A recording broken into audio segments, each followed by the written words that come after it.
3 steps to developing a killer reverse serve.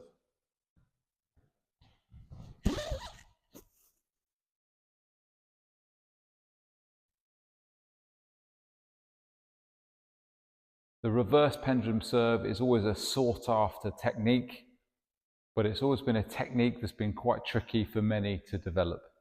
So stick around for these 3 tips to help you develop a killer reverse pendulum serve.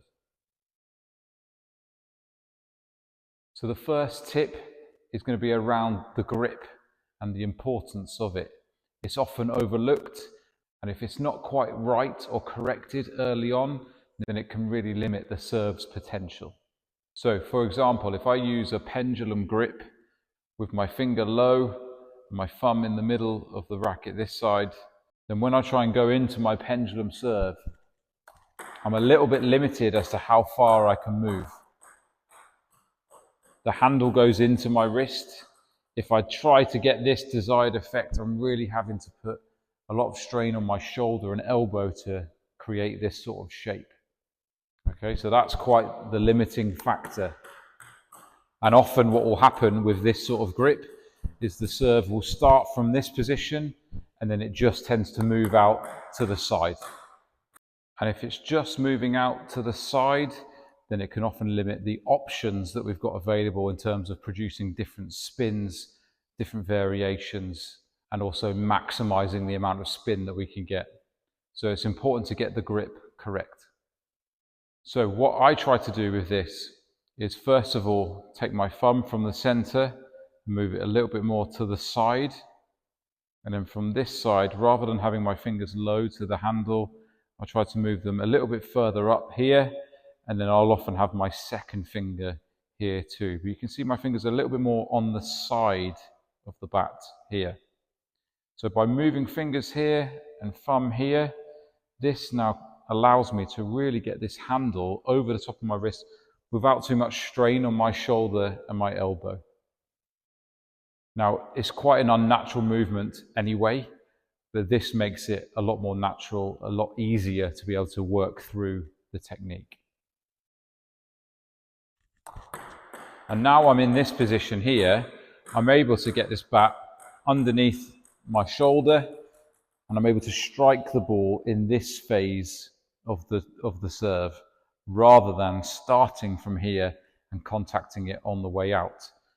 So now I'm able to contact it within my arm here. So it gives me much more control, much more potential for spin.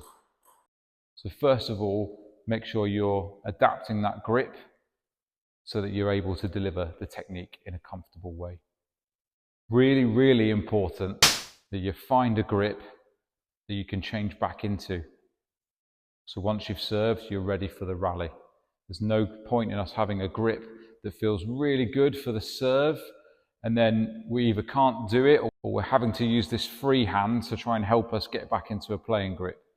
Okay, so make sure we're finding a grip that we can just release the bat and come back into this playing grip. You can see there's a slight throw.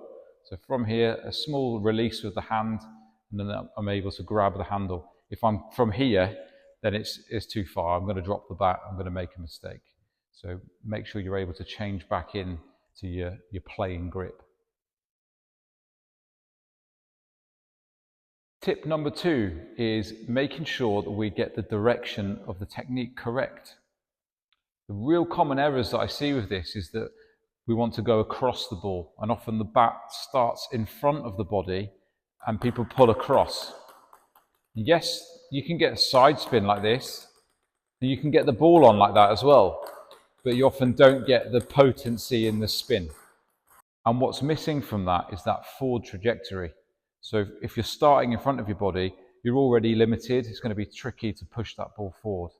So that's why from this side-on position, we try and get the bat underneath the arm. That creates space for me to be able to push forwards as well as around the side of the ball. So now I can push forwards. That's getting the forward momentum that I need to get it over the net, and the wrist uncoiling is what produces that side spin. So it's trying to find that right combination of forwards and around the side of the ball to get the control as well as the spin.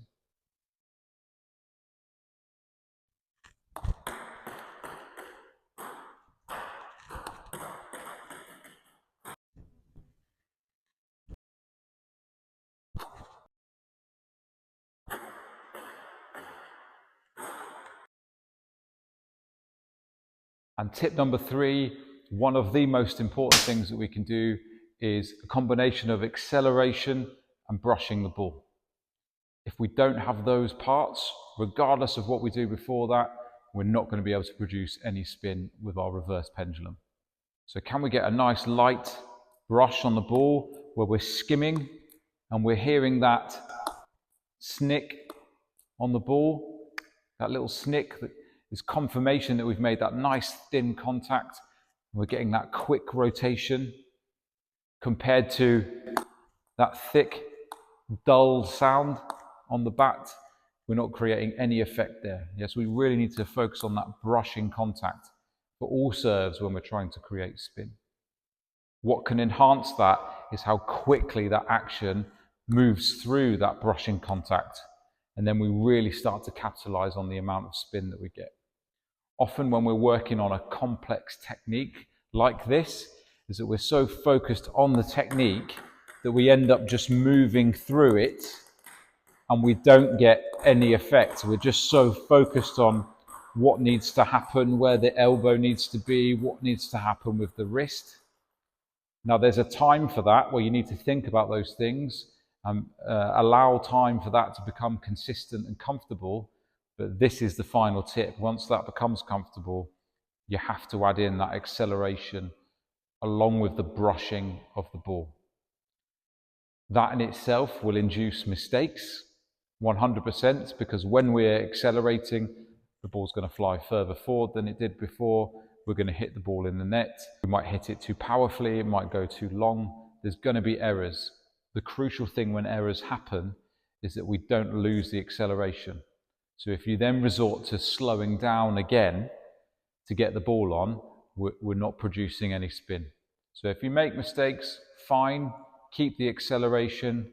Think about where you need to bounce the ball on your side, perhaps the height that you're making contact. Change those elements. Don't lose the acceleration and the brush. So this is no acceleration. That's me just moving through the technique. There's a slight bend that we're seeing, but there's nothing significant. This is with acceleration.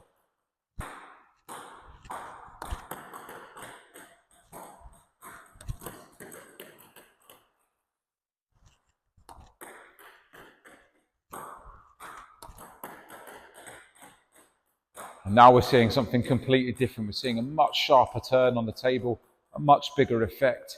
That means when the ball goes into someone's rubber, it's going to grip, it's going to have an effect, it's going to cause them a lack of control, potentially, certainly when compared to the lesser spin. Okay, so that's what we're after. If we're getting big reactions on the table, then we know we're going to get a bigger reaction from someone's return too. So acceleration along with brushing, absolutely key to add in. For those that are really struggling with developing this technique, there's a bit of a bonus tip for you now on just how to start and how to get a feel for it. This isn't how to do the serve, but if you start with this step, the technique will start to flow a little bit easier. Okay, so what we're going to do is I'm going to turn side on in a second. I'm going to adopt the same grip that we started with, but this time I'm going to put the edge of the bat onto my hip, and it's going to remain there until I've thrown the ball up and the ball drops.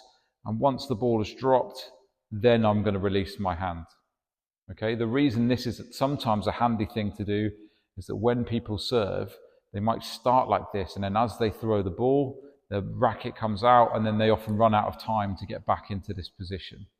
Yeah, or they go into their pendulum because that's the serve that they've mainly been doing, and again they run out of time to get around the ball. So by doing this, hooking your bat onto your hip and leaving it there. So here you can see my handle's pointing all the way over there, and as I throw the ball and let it drop, then I'm releasing the bat. So it needs a lot of patience. We need to wait and then try and release. And again, I'm keeping that forward element as well as my wrist moving to the side. And then once again, we need to add in the acceleration once we start to get a bit more comfortable with that and the ball starts to turn a little bit more. So if you're really struggling with a technique, give that a little go. and see if that helps kickstart your development of the technique. Okay, I hope you found that useful. It's a really fun technique to try and develop. Embrace the mistakes, the frustration. That's the part that's fun to work through and to accomplish something. If you could already do it, then you're working on something that's too easy and too comfortable for you. So find your discomfort, embrace it, and what new skills can you develop. Make sure you're subscribing. The channel's growing slowly. Keep it going. Make sure you're commenting. Make sure you like the post. Make sure you click the bell button as well so you get notified when I release a new video. And make sure you're watching one of these 2 videos.